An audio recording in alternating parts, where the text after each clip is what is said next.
સુરત જિલ્લામાં power grid line મામલે ભાજપના દિગ્ગજ નેતાએ ગણપત વસાવા અને ઈશ્વર પરમાર સહિતના ધારાસભ્યોએ સુરત જિલ્લા કલેક્ટરને આવેદનપત્ર પાઠવ્યું હતું।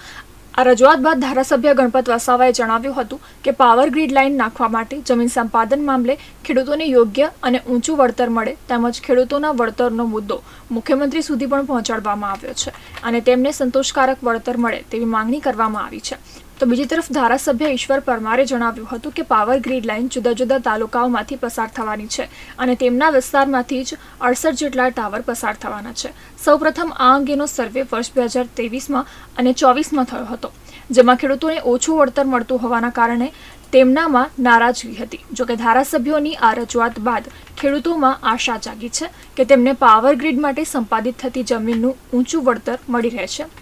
ત્યારે હવે ખેડૂતો સરકારના આગામી પગલાં અને વળતર અંગેના નિર્ણયની રાહ જોઈ રહ્યા છે। કલેક્ટરશ્રીને સમગ્ર ટીમ સાથે મળી ચૂક્યા હતા અને આ ઉપરાંત પણ ગુજરાત સરકારના નાણામંત્રી શ્રી અને ઉર્જા મંત્રી શ્રી કનુભાઈ દેસાઈ સાહેબને પણ ગાંધીનગરમાં એપોઇન્ટમેન્ટ લઈને ખેડૂતોના હિતમાં આ સમગ્ર ટીમે રજૂઆત કરી છે। ત્યારબાદ રાજ્યના મુખ્યમંત્રી શ્રી ભૂપેન્દ્રભાઈ પટેલ સાહેબને પણ અમે લોકોએ એપોઇન્ટમેન્ટ લઈને સમગ્ર સુરત જિલ્લામાંથી જે લાઈનો પસાર થાય છે એ અંગે વાકેફ કરવામાં આવ્યા છે। રાજ્યના મુખ્યમંત્રીશ્રીએ પણ અમને ખાતરી આપી હતી કે આ ભારતીય જનતા પાર્ટીની સરકાર એ ખેડૂતોના હિતની રક્ષા કરવાવાળી સરકાર છે અને ખેડૂતોને એનું યોગ્ય વળતર મળશે એ અંગેની ખાતરી પણ રાજ્યના મુખ્યમંત્રી શ્રી ભૂપેન્દ્રભાઈ પટેલ સાહેબે અમને આપી હતી। આજે ફરી અમે સુરત જિલ્લાના કલેક્ટરશ્રીને જિલ્લાના ધારાસભ્યશ્રી, જિલ્લાની સંગઠનની ટીમ, જિલ્લા પંચાયતના પ્રમુખશ્રી સાથે મળીને અમે આ જ વાત ફરી દોહરાવીને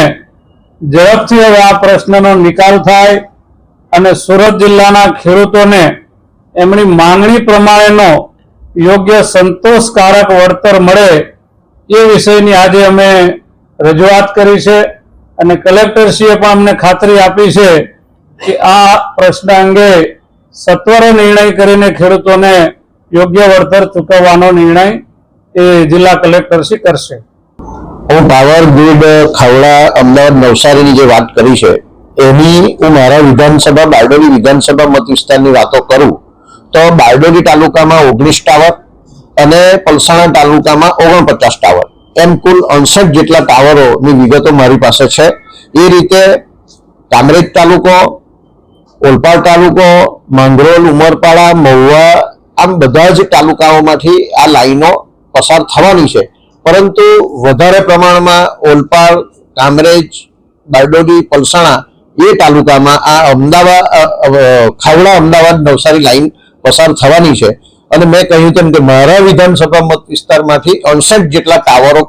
પસાર થવાના છે અને એની લાઈનો જે આવશે એ પાછા જુદા જુદા સર્વે નંબરોને અસર કરશે, પણ ફક્ત ટાવરની હું વાત કરું તો એ 68 ટાવરો બારડોલી વિધાનસભા મત વિસ્તારના 2 તાલુકા બારડોલી અને પલસાણામાં એ ઊભા થઈ રહ્યા છે।